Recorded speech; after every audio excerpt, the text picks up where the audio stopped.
कुरुंदवाडमध्ये अन्न व औषध प्रशासनाची धडक कारवाई. दूषित पाणी वापरल्याच्या तक्रारीवरून हॉटेल बंद करण्याचे आदेश. शौचालयालगतचं दूषित पाणी वापरून खाद्यपदार्थ तयार करून ग्राहकांच्या आरोग्याशी खेळ होत असल्याच्या गंभीर तक्रारीनंतर अन्न व औषध प्रशासनानं गुरुवारी कुरुंदवाड शहरातील 3 हॉटेल आस्थापनांवर धडक कारवाई केली. तपासणी दरम्यान विविध खाद्यपदार्थांचे नमुने घेण्यात आले. प्रयोगशाळेचा अहवाल प्राप्त होईपर्यंत संबंधित आस्थापना बंद ठेवण्याचे आदेश अधिकाऱ्यांना दिले. या कारवाईमुळे कुरुंदवाड शहरात मोठी खळबळ उडाली. गेल्या 2 दिवसांपासून समाज माध्यमांवर संबंधित आस्थापनात दूषित पाणी वापरून खाद्यपदार्थ तयार केले जात असल्याच्या बातम्या व तक्रारी प्रसारित होत होत्या.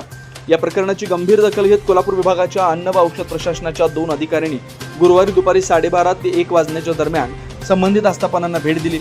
अधिकाऱ्यांनी तपासणी करून विविध खाद्यपदार्थांचे नमुने प्रयोगशाळा तपासणीसाठी घेतले. अंतिम अहवाल प्राप्त होईपर्यंत संबंधित आस्थापना बंद ठेवण्याच्या सूचना देण्यात आल्या.